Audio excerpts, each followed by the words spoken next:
Hey dolls and friends, welcome back and thanks so much for spending part of your day with me. If you're new here, my name is Amber Michon, and on this channel I create budget-friendly, farmhouse-inspired home decor DIYs using majority of Dollar Tree or other affordable items. But if you're not new, hey doll, hey! So in today's video, I'm super excited to share another round of Kirkland inspired dupes. I have listened to y'all when I ask y'all questions about what y'all want to see on my channel, and a majority of the time it is Dollar Tree DIYs and Kirkland's or Hobby Lobby dupes. So I thought I would just mesh those two together. I'm using a 95% of Dollar Tree products in this video to bring you these Kirkland inspired dupes. Of course, the scale for size is a little bit off, but hey, who cares? They're all still really fun to create and make and display in your home and be like, yeah, I made that for like $0, $2. So yeah, I really love creating DIY dupe projects, and if you're new and you love that too, I would really appreciate if you consider subscribing and hitting the bell right next to it so you're notified every time that I upload. Alright dolls, let's go ahead and get into the video. So first up, I am going to recreate these Gather pumpkin scallop edge plates. I thought that they were so pretty, but for $28, I knew I could make it for much cheaper. So from Dollar Tree's Crafter Square section, they call these a bottle cap decor, but they definitely look like scallop edge trays. So what I'm going to do is take two of them. I'm going to paint one using my Waverly chalk paint in white. And the other one I was going to paint using my Toasted Marshmallow acrylic paint color. In the end, I did not like the color at all, so I just painted both of them white. So the first thing I did is just remove the twine or the jute rope that was in the holes for the sign. I didn't cut it off. I just pushed them back through the hole. And I did 3 coats of white chalk paint for each of these. Like I said, I did the Toasted Marshmallow at first, but I didn't really like the way it looked. It was coming out real streaky, so I just painted them both white.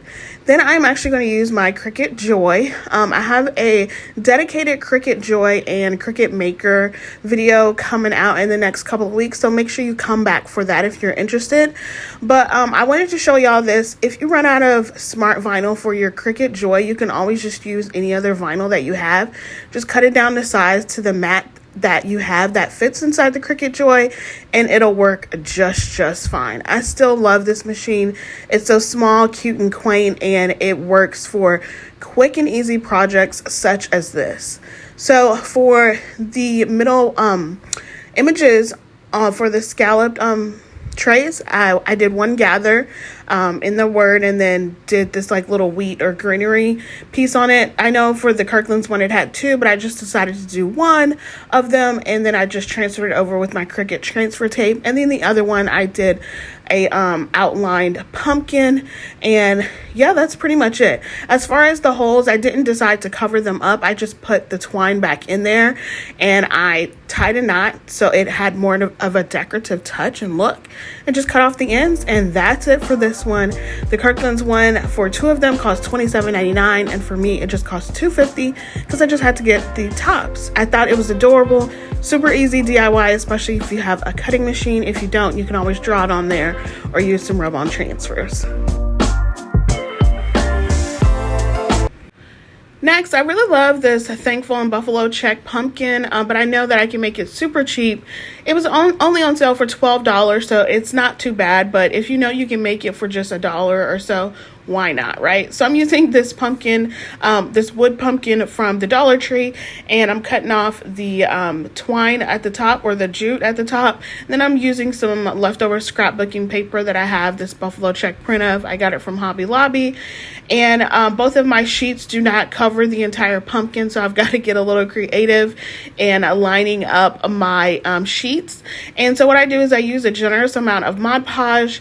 Yes or no, I did not put the Mod Podge on my paper. I was actually trying a new technique to see if and how well it like the paper stayed if I put the Mod Podge directly onto the surface of my project. And I actually really like this way a little bit better because it didn't bubble up my sheet of paper, and it just worked out great. So then, as you can see, I just lined up my second sheet of buffalo check paper to line up perfectly with the squares on to the side, so that way it has this cohesive look. And I did the same thing with the stem. I opted not to even just paint the stem brown. I just wanted to keep it one nice buffalo check look. And then I just put some Mod Podge over the top where the two pieces of paper meet on both the side and the stem. And then I just cut it down just a little bit so it could dry really well. And I actually let this sit to dry for a few hours because I was working on a few other projects. Then I took this Thankful galvanized word that you can get a pack from the Dollar Tree. Comes with Harvest and Thankful and Welcome. I originally was going to paint this using my Harvest Orange acrylic paint color, but I didn't like it. So I used my Waverly Chalk paint color in Pumpkin, and this came out so much better. I still had to do 3 coats on this to cover the galvanized word better, and I actually did put Mod Podge over the galvanized word so that the paint would stick better. Painting galvanized stuff never always just works out for me the first time, but this time it worked out good. But if you have any tips on how acrylic paint can stick to it, you know, besides like sanding it down, let me know. Leave it in the comments. Once my pumpkin was dry, I just trimmed it down a bit and then took my finger sander and sanded down the edges really, really well. I really love this technique because it gives that nice rustic farmhouse look, especially if you shave off the paper and it's still kind of like faded looking, and you take your sander just a bit over the edge onto the actual pumpkin and do it a little bit more. I think it's really, really pretty. It gives it really good dimension and character. So yeah, and then I just went to town on that stem because that took the longest. But once that was done, then I was able to place my Thankful word in the middle. I did make this faux raffia bow. I call it a faux raffia bow because it's actually pieces of a hula skirt. I don't know where my raffia is. I bought like 5 different colors from Dollar Tree last year for fall, and I don't know where they are. When I cleaned out, I may have just tossed it. But anyways, this is hula skirt trimmings. Anyways, I used my super glue gel from the Dollar Tree. I absolutely love this super glue gel. Pro tip, if you have a bunch of super glue gel like I do, put it in a crayon case box like you see I have here. It makes your cleanup and your storage so easy. So yeah, once I put my glue on there, then I just put some paint bottles down to hold it down, and then I wrapped my jute around my little bow to give it a nice finished look, and then gave my bow a little bit of a trim because she was looking kind of raggedy, and then fanned her out just a bit. And then to get this to stand up on its own, I think I used 4 tumbling tower block pieces or Jenga pieces, and I just hot glued them to the back. Just angle your pumpkin or whatever you want to have stand, angle it back just a tiny bit, and then that way you can hot glue those pieces on there for it to stand up. But that's it for this one. Theirs is $12.74. Mine is $1.25 because I bought the pumpkin, and I just think it's really cute. It was really fun to create and make, and I'm really happy about it.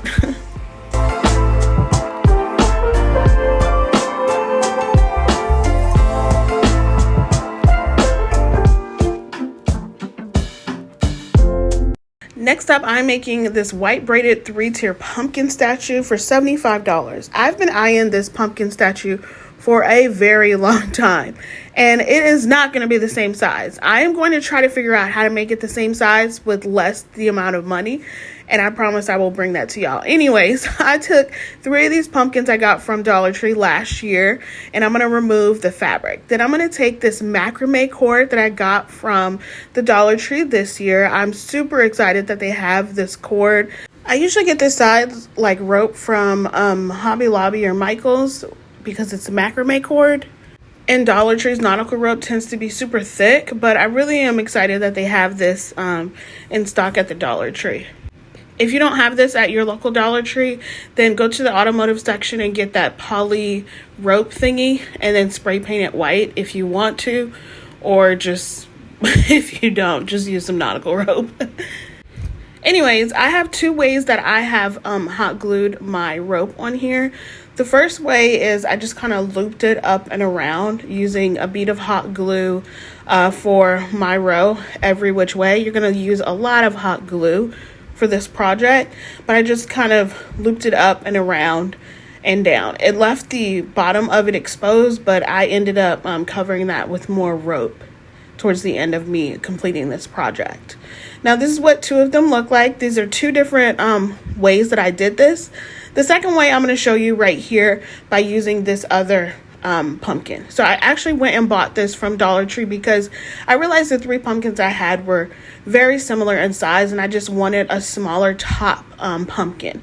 So I bought this because they have fall stuff out at Dollar Tree now, and I popped off the floral and then dug a hole with my scissors just to make it a little bit bigger so that my rope would fit in there.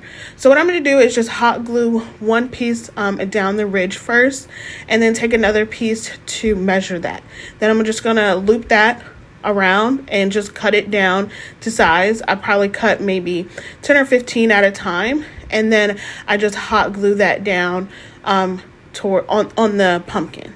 I don't really hot glue the top and the bottom too much. I just really focus on getting the centers hot glued down because it's going to bunch up so much on the top and the bottom. I just kind of overlap the rope and hot glue all of the pieces down.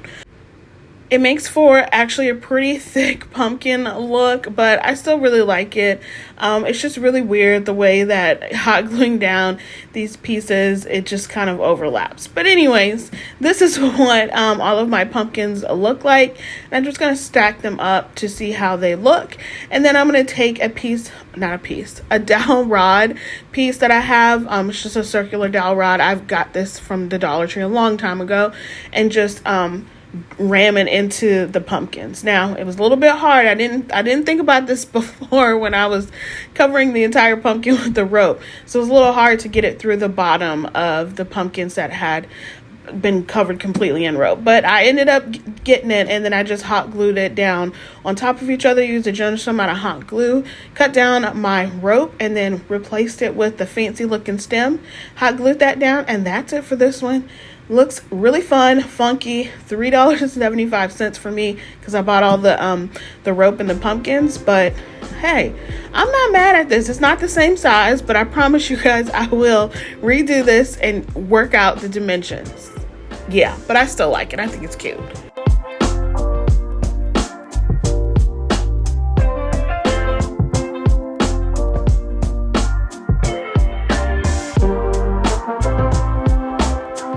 Next up, I'm trying my hand at some pie recipe signs. I think they're really adorable.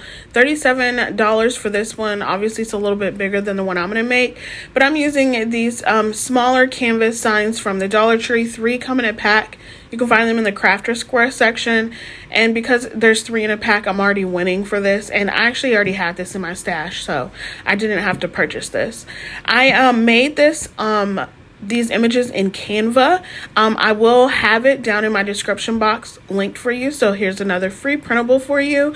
I have it sized to the 4x6 size and 5x7 size for your signs, so you can easily put this on a canvas. Now I have them backwards because I have a sublimation printer, and I'm actually going to iron these onto the canvases.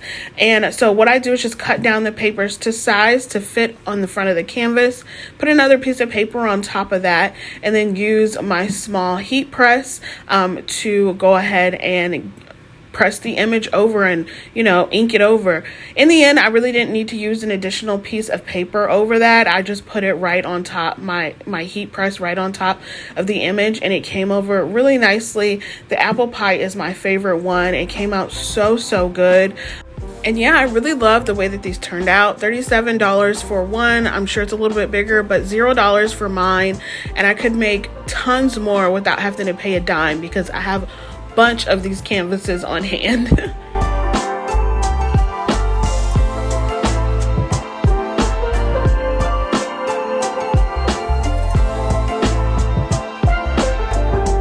For my last DIY today, I'm making this Autumn Vibes word block. I really love this sign, and I love how I recreated it. So from the Dollar Tree, I have this tray, or this organization tray. I got it last year during Christmas, and then I'm going to use some of these small paint stir sticks. If you don't have paint stir sticks, just use some craft sticks. I already cut 2 pieces down to size. The longer one is 5 inches long and the shorter one is 3 inches long. Now for my paint, I'm going to use 2 different colors of paint. I'm using my truffle chalk paint color and some acrylic paint called Coffee Latte. And what I did is I mixed them with a little bit of water to dilute them just a bit. Now the Kirkland's piece looks more like a piece of wood, and I didn't have a stain that would turn out that way. So I'm kind of doing a faux wood look to this. So what I'm going to do is just paint over the entire thing with that coffee latte and water mixture. I'm going to let that sit aside to dry. Then I'm going to paint my little 2 plank pieces using my Waverly chalk paint in white, and I just gave that 1 coat. Now I gave my larger block word sign just 1 coat of that light brown color as well. Once that was dry, then I took my paintbrush and just kind of scored along some lines on the front face of my sign. Now you can see what I'm doing. It's not really pretty. It looks really silly. You're like, what are you doing, Amber? I promise it'll look great. So then I took a baby wipe before it was even dry and wiped it down, and then just did a little bit more dry brushing with the paint that's already on the brush. I did not get any more paint or anything on this brush. I just kept going back and forth until my eyes were happy with the look of it and it looked really good. Then I just went back with my baby wipe again. Then while my paint is still a little bit dry and it's still a little bit wet, and it's wet from the baby wipe, I took my finger sander and just started to sand down in one direction. Make sure you sand down in one direction so that way you have kind of like a wood grain look to it. This is another wood grain, like faux wood grain like trick that I taught myself. I was just randomly crafting one night and I was like, oh, this actually works. So I wanted to share it, and here it is. And I promise you it looks just like a piece of wood block or something. Anyways, moving on. Then on my Cricut Joy, I cut out some leaves. I specifically looked for some outlined leaves, so it has more of that outline look that the Kirkland's piece has. I placed my 2 white plank pieces on there so that I can position where my leaves are. Now for my leaves, I didn't want to just take up the entire page. I wanted to randomly place them onto my transfer tape so that they had more of an unintentional placement onto my word block sign. And so basically all I'm doing is just transferring them right over.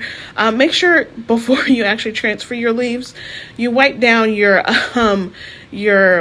surface a little bit more, because mine was really dusty and I had to use a few pieces of transfer tape. And a few of my leaves hung over to the edge, which is totally fine. It gives it that falling leaf look. And so I just cut those down with my scissors to size. I just kept randomly placing my leaves where I thought that they would look good, and just kept going to town until my eyes were happy. Once all my leaves were in place, then it was time for me to transfer over my phrase Autumn Vibes, and I did it on my Cricut Joy as well, and just transferred the autumn word over to the longer piece of wood and placed it more towards the right of the sign, so it has that it's not center, it's off center, and then vibes on the smaller one the same way. And then I just positioned them onto my wood block, and I used some hot glue and tacked those down. That's it for this one. I really love this. This is my favorite one besides the scallop edge trays. I thought this was adorable. Mine was $0 because I had everything on hand. Theirs was on sale for $7.49. Not too shabby, but I love mine just a bit more.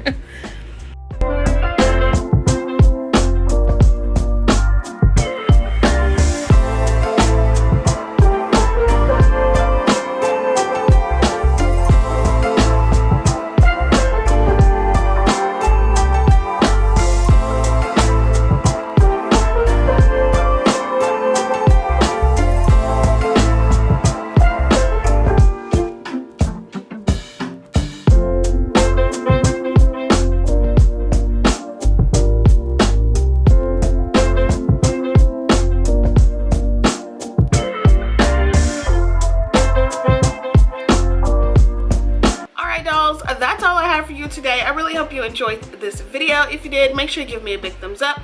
Let me know in the comments down below which one happens to be your favorite or which ones you are going to attempt to recreate. Remember to tag me on Instagram, Facebook, or just email me and let me know that you have recreated any of my DIYs. I would love to share them.